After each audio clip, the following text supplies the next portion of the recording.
रूपाली की गर्भावस्था में उसके ससुराल वाले सभी लोग उसका पूरा ख्याल रख रहे थे। ज़्यादा वजन ना उठाने देना, पौष्टिक भोजन देना और हर तरह से उसे खुश रखना ताकि आने वाले बच्चे पर सकारात्मक असर पड़े।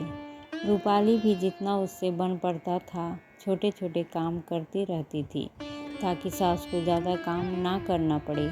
रूपाली को हमेशा लगते रहता था कि उसकी गर्भावस्था के कारण सास को ज़्यादा काम करना पड़ रहा है और सास को लगता था कि चाह कर भी वो बहू को पूरा आराम नहीं दे पा रही है। इस तरह सास बहू दोनों ही एक दूसरे का ख्याल रखने की हर संभव कोशिश करती रहती। घर के सभी लोग आने वाले बच्चे को लेकर बेहद उत्साहित थे। आखिर कई सालों बाद नन्हे मुन्ने की किलकारी घर में गुजरने वाली थी।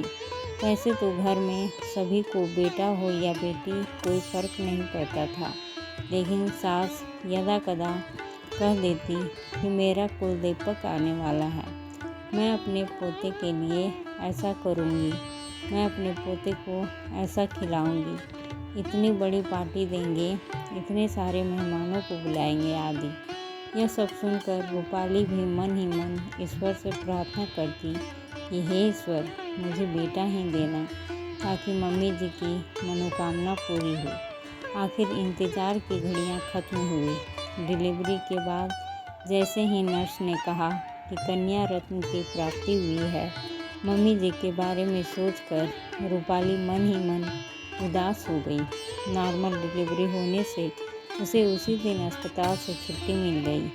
वह मन ही मन डर रही थी कि अब मम्मी जी का व्यवहार ना जाने कैसा रहता है।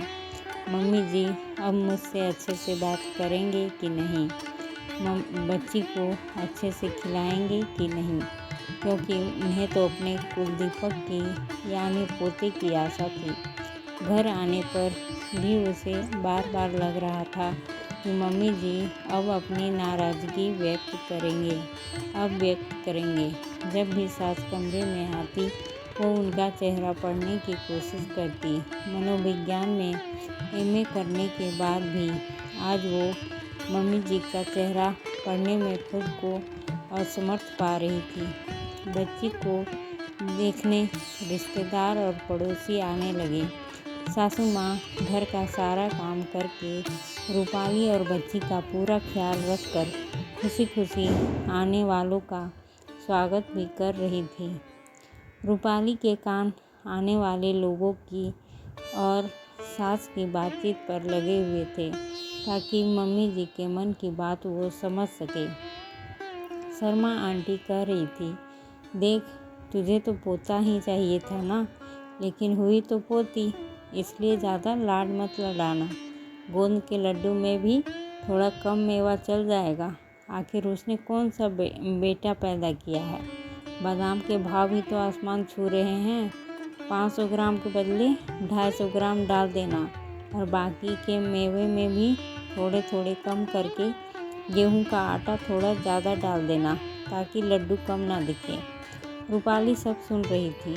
उतने में उसके सास की आवाज़ आई, क्यों, तू ऐसा क्यों कर रही है? तुझे जब मंजू हुई थी तब क्या तुझे सुदीप से कम तकलीफ हुई थी? ऐसा थोड़े ही होता है, चाहे बेटा हो या बेटी, तकलीफ तो दोनों समय एक ही सी होती है, शर्मा आंटी ने कहा। सास की आवाज़ आई, जब दोनों समय तकलीफ एक जैसी ही होती है तो बेटी होने पर लड्डू में मेवा कम क्यों डाला जाए? वैसे तूने तो विज्ञान की पढ़ाई की है ना, तुझे तो अच्छे से पता है कि बेटा या बेटी होना पुरुषों के शुक्राणुओं पर निर्भर रहता है। फिर मैं रूपाली को किस बात की सज़ा दूँ? मैं तो बादाम थोड़े से ज़्यादा ही मंगवाऊंगी ताकि बाद में रूपाली को बादाम का हलवा बनाकर भी खिला सकूं। यह सब सुनकर रूपाली सोचने लगी कि कितनी खुशकिस्मत है वह, जो उसे इतने सुलझे हुए विचारों वाली सासू मिली। थोड़ी देर बाद जब उसकी सास कमरे में आई तो रूपाली भाभी भावातिरेक में उनके गले लग गई और बोली, क्या मैं आपको मम्मी कहकर बुला सकती हूँ? दोस्तों, आपको ये कहानी कैसी लगी? अगर अच्छी लगी हो तो लाइक, शेयर और सब्सक्राइब करिए। धन्यवाद।